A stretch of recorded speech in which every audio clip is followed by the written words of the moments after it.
मित्रों नमस्कार। प्रकृति क्लासेज में आप सभी का स्वागत है। जैसा कि हम जान रहे हैं, यूपीपी उत्तर प्रदेश पुलिस की भर्ती के अंतर्गत हमने उसमें शामिल हिंदी विषय पर एक विस्तृत परिचर्चा किया था, जिसके अंतर्गत आज हम लोग वर्ण व्यवस्था का अध्ययन करेंगे। वर्ण व्यवस्था का ही सबसे पहले अध्ययन करना इसलिए ज़रूरी है क्योंकि इससे ही संबंधित हर जगह आप भाषा में जाएंगे वहाँ पर भी पाएंगे, कहीं भी जाएंगे संधि में जाएंगे वहाँ पाएंगे, हर जगह इसका अध्ययन करना बहुत पहले सबसे ज़रूरी है। तो मित्रों, एक शब्द है वर्ण व्यवस्था। वर्ण व्यवस्था से तात्पर्य है वर्णों को किस तरह से हमारे व्याकरण में हमारे व्याकरणाचार्यों ने व्यवस्थित किया है। तो ठीक उसी का अध्ययन हम लोग सबसे पहले करेंगे। जैसे कहा जाए कि हिंदी वर्ण व्यवस्था जो है एक वैज्ञानिक है, उसको एक विज्ञान की तरह ही उसको व्यवस्थित किया गया है। जैसे विज्ञान में की परिभाषा आप देखते हैं, सुव्यवस्थित क्रमबद्ध ज्ञान को विज्ञान कहते हैं। ठीक उसी तरह वैज्ञानिक विधि से ही इनके वर्णों को व्यवस्थित किया गया है, जिनका हम लोग आज अध्ययन करेंगे। उसमें एक शब्द है व्याकरण। व्याकरण की सबसे पहले हम लोग परिभाषा देखते हैं, मतलब व्याकरण किसे कहते हैं, व्याकरण किससे बना है, इन चीज़ों का हम लोग अध्ययन करते हैं। तो सबसे पहले दिया गया व्याकरण शब्द बी उपसर्ग प्लस आ उपसर्ग प्लस कृत प्रत्यय या धातु से बना है। इसका शाब्दिक अर्थ है पृथक पृथक करना। पृथक पृथक करना का तात्पर्य है इन सबको अलग अलग करके कैसे अध्ययन किया जाए, या विश्लेषण करना, मतलब उनको विश्लेषित करना। फिर अगर हम परिभाषा की बात करें, व्याकरण वह शास्त्र है जो भाषा की विश्लेषण करके उसके स्वरूप को प्रकट करता है और भाषा को शुद्ध रूप से पढ़ने में, समझने में, बोलने में और लिखने की विधि को सिखाता है। तो आप इन सब चीज़ों से जान सकते हैं कि व्याकरण क्या होता है।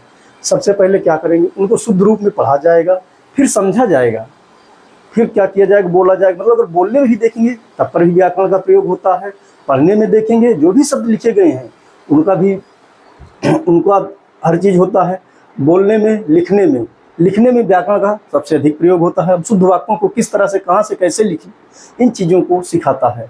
अगर इसकी भाषिक व्यवस्था के स्तर पर देखेंगे तो ये तीन प्रकार के होते हैं। इनको तीन भागों में बांट के इनका अध्ययन किया जा सकता है। सबसे पहले क्या है, वर्ण व्यवस्था जिसका टॉपिक ही कहा गया है वर्ण व्यवस्था। फिर उसके बाद पद व्यवस्था के अंतर्गत किसका शब्द का स्तर क्या होता है, पद का क्या स्तर होता है, इनका अध्ययन करेंगे। फिर तत्पश्चात क्या करेंगे, वाक्य व्यवस्था देखेंगे। मतलब क्या होगा, सबसे छोटी अगर इकाई की बात की जाए कि मतलब भाषा की सबसे छोटी इकाई, तो क्या करेंगे, वर्ण को करेंगे। वर्ण, इसी को ध्वनि या अक्षर भी कहा जाता है। उसके बाद पद देखेंगे। इसके तत्पश्चात आता है शब्द के बाद फिर क्या करेंगे, पद व्यवस्था को देखेंगे। पद में फिर पद स्तर 2 होता है। फिर वाक्य नहीं, उसके पहले उपवाक्य तब वाक्य। तो इस तरह से हम इनका सबका अध्ययन करेंगे। अगर यहीं पे देखा जाए तो अगर इनका सबका देखा जाए तो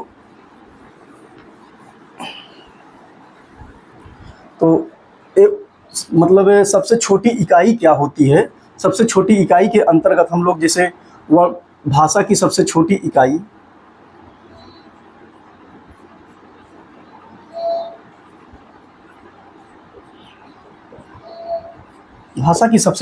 क्या होती है, वर्ण होती है। इसी को क्या कहा जाता है, ध्वनि। जैसे वर्ण क्या करेंगे, उच्चारित करेंगे, तो इसको क्या करेंगे, ध्वनित रूप में करेंगे। इसी को क्या कहा जा सकता है, अक्षर भी कहा जा सकता है। अक्षर, जैसे वर्ण शब्द ना देके अगर अक्षर शब्द दिया गया है तो वो भी हो सकता है। भाषा की सबसे छोटी इकाई अक्षर होती है। फिर इसके पश्चात क्या होता है, शब्द। मतलब ये क्या, सबसे छोटा। फिर उससे बड़ा क्या होता है, शब्द होता है। शब्द क्या होता है, एक शब्द मतलब पूरा लिखा जाता है, शब्द के रूप में कहा जा सकता है। फिर उसके बाद क्या होता है, पद एक होता है। फिर पद के बाद एक होता है पदबंध, मतलब कई पद मिल के एक पदबंध का निर्माण करते हैं। तो ये हो सकता है पदबंध। ठीक, पदबंध के बाद क्या होता है, उपवाक्य होता है। उपवाक्य मतलब कई उपवाक्य मिल के एक वाक्य का निर्माण करते हैं। एक वाक्य होता है। तो इससे क्या हो सकता है, जैसे कोई भी एक वाक्य दे दिया जाए, एक वाक्य को अगर लिखा जाए जैसे मोहन सो रहा है या सोता, तो वो कई तरह से हो सकता है। सबसे पहले उसके वर्णों को देखा जाएगा, जिससे उसकी सबसे छोटी इकाई क्या होती है, वर्ण होती है। फिर उसके बाद राम क्या हो गया, एक शब्द हो गया। फिर पद, राम ये हो गया, राम ये शब्द हो गया। फिर उसके बाद ये पद में आएगा, पद में फिर पदबंध होगा। फिर वाक्य, जैसे उसमें कई, राम सोता है, राम खाना खाने के बाद सोता है, इस तरह से उसमें कई उपवाक्य छोटे छोटे जोड़ के एक वाक्य बनाया जाता है। तो इस तरह से सबसे बड़ी इकाई क्या होगी, मतलब ये वर्ण की सबसे छोटी इकाई ध्वनि और बड़ी इकाई क्या होगी, वाक्य होगी। अगर देखा जाए तो हमारे प्रश्न पत्रों में ऐसे क्वेश्चन पूछता है, एक तो ऐसे सीधे पूछ लेगा भाषा की सबसे छोटी इकाई, तो आप इसको वर्ण या अक्षर कर सकते हैं। अगर पूछे मौखिक रूप से भाषा की सबसे छोटी इकाई क्या होती है, ध्वनि, मतलब क्या कहा जाए, मौखिक रूप से अगर बात किया जाए, मौखिक रूप से भाषा की सबसे छोटी इकाई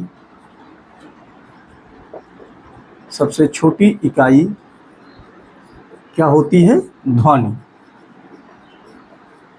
ध्वनि को क्या किया जा सकता है, मौखिक मतलब क्या है, मौखिक रूप से मतलब ध्वनि को केवल हम बोल सकते हैं, उसको लिख नहीं सकते हैं, ठीक है। तो अगर इसी तरह देखा जाए तो लिखित रूप से भाषा की सबसे छोटी इकाई क्या होगी, वर्ण। भाषा की सबसे छोटी इकाई वर्ण होगी। अगर अर्थ स्तर पर देखेंगे, अर्थ के आधार पर, यहीं पे देख सकते हैं, अर्थ के आधार पर भाषा की सबसे छोटी, अर्थ के आधार पर भाषा की सबसे छोटी इकाई क्या होता है, शब्द। ये अर्थ के आधार पे आ जाएगा। वहीं पे अगर देखा जाए व्याकरणिक स्तर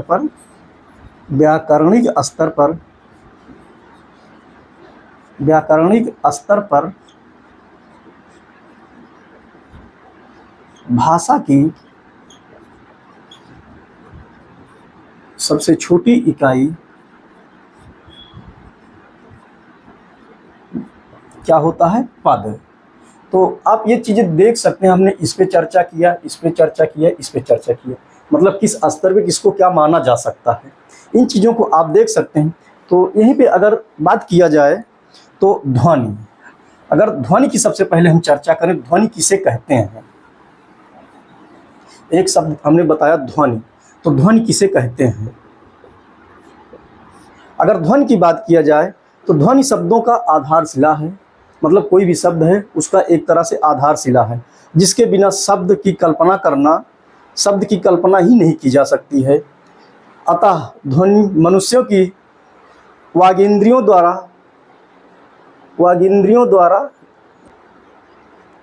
यहीं पे अगर ध्वनि की बात किया जाए, ध्वनि शब्दों की आधारशिला है। क्या कह रहा है, शब्दों की आधारशिला है, जिसके बिना शब्द की कल्पना नहीं की जा सकती है। ध्वनियाँ मनुष्य की वागेंद्रियों द्वारा व्यक्त होती हैं। क्या होता है, ध्वनियाँ मनुष्य के कंठ द्वारा, वागेंद्रियों द्वारा व्यक्त होती हैं, जैसे आ, ए, ठीक। अगर वहीं पे वर्ण की हम बात करें, वर्ण, ध्वनियों के लिखित रूप को क्या कहा जाता है, वर्ण।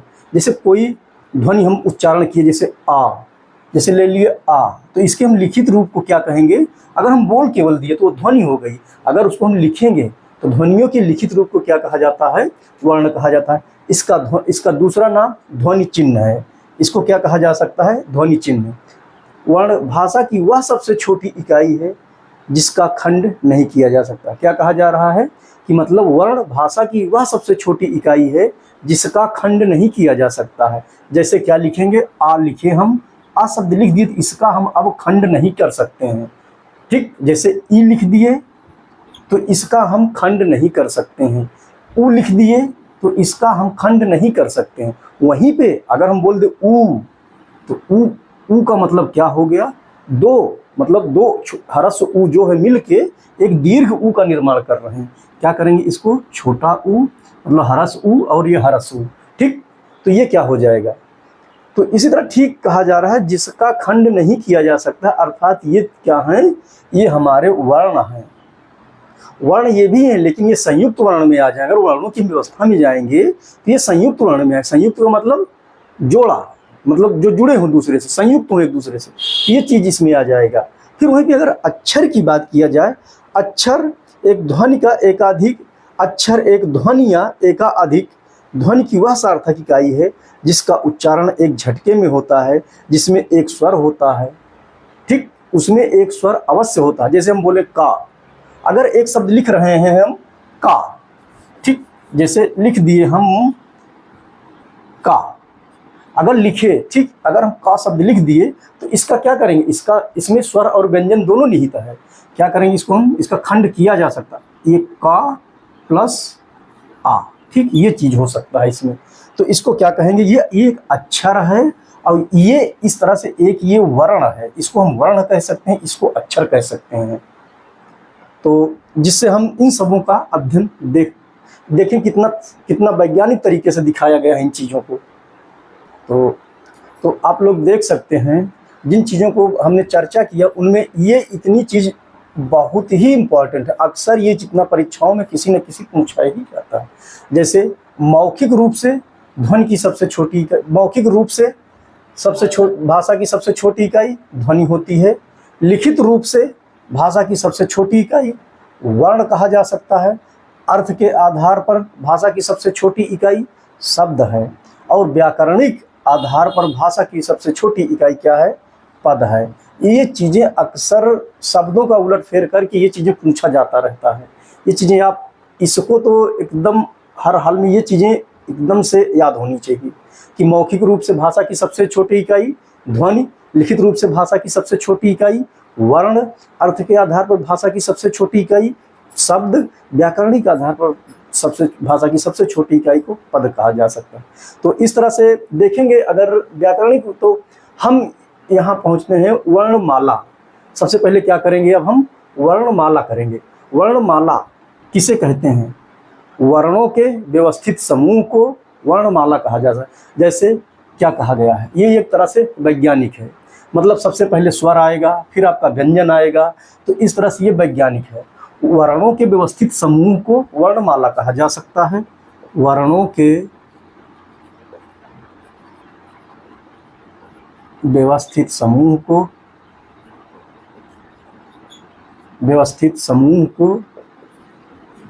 वर्णमाला कहा जाता है। वर्णों के व्यवस्थित समूह को वर्णमाला कहा जा सकता है। जैसे ये वर्णों के व्यवस्थित समूह, मतलब देखेंगे आप, सबसे पहले क्या आएगा, स्वर आएगा, फिर उसके बाद व्यंजन आएगा, तो वही एक तरह से ये व्यवस्थित किया। जैसे का के बाद खा ही आएगा, का के बाद खा आएगा, क्या किया गया, वो व्यवस्था की गई है उसकी। जैसे का ख ग घ अंगा, यही इतना चीज आएगा, इसके बाद चाचा आएगा। ठीक, तो इस तरह से क्या किया गया, वर्णों के एक व्यवस्थित और क्रम में रखा गया है। तो इससे परिभाषा यही इसकी होगी, वर्णों के व्यवस्थित समूह को वर्णमाला कहा जा सकता है। वर्णमाला को अगर हम वर्गीकरण करें तो इसको दो भागों में बांटा जा सकता है। अगर इसको दो भागों में हम बांट सकते हैं तो सबसे पहले क्या आएगा, स्वर, ठीक, उसके बाद क्या आएगा आपका व्यंजन। सबसे पहले स्वर आएगा फिर उसके बाद व्यंजन आएगा। अगर यहीं पे हम बात करें स्वर की परिभाषा, अगर स्वर की परिभाषा की बात करें, जिन वर्णों का उच्चारण बिना किसी सहायता के बोला जाता है, जिन वर्णों का उच्चारण बिना किसी सहायता के या बिना अवरोध के बोला जाता है, उन्हें क्या कहा जाता है, स्वर कहा जाता है। जिन वर्णों का उच्चारण, अगर परिभाषा की बात करें हम तो सीधे लिख सकते हैं, जिन वर्णों का उच्चारण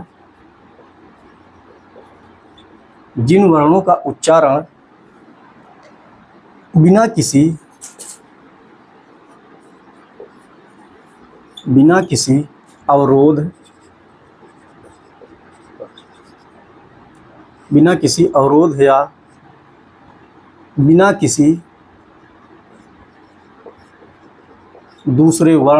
बिना किसी दूसरे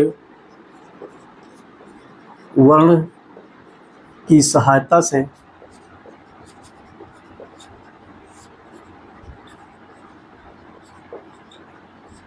बोला जाता है। ठीक, जिन वर्णों का उच्चारण बिना किसी अवरोध या बिना किसी दूसरे वर्ण की सहायता से बोला जाता है या लिखा जाता है, बोला जाता है या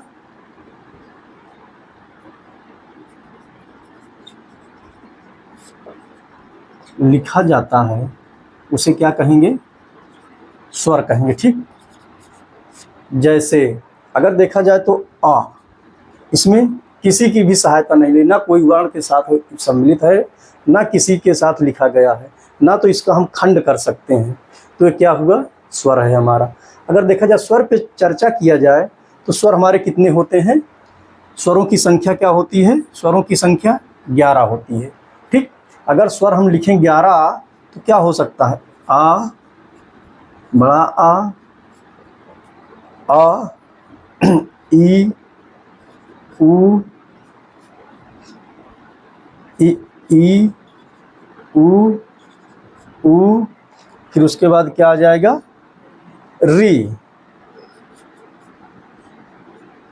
री, फिर आएगा ए, ओ, आओ। ठीक, गिन सकते हैं आप कितने हुए, 1 2 3 4 5 6 7 8 9 10 11। ठीक, ये 11 हुए, लेकिन इनकी मात्राएं कितनी होती हैं, केवल 10 ही मात्राएं होंगी। मात्राओं की अगर हम चर्चा करें तो मात्रा जैसे इसकी कोई मात्रा नहीं होती है, अपने आप में इसकी कोई मात्रा नहीं होती।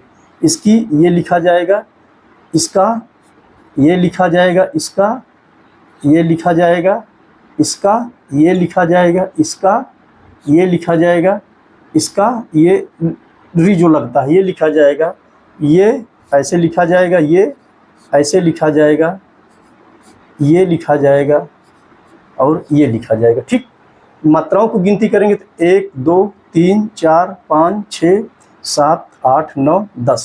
मात्रा कितनी हो गई, स्वर हमारे 11 हो गए और मात्रा कितनी होती है इनकी, मात्रा इनकी 10 होती है। ठीक, तो इन चीज़ों को हम देख सकते हैं। आपने देखा कि स्वरों की संख्या कितनी है, 11 है।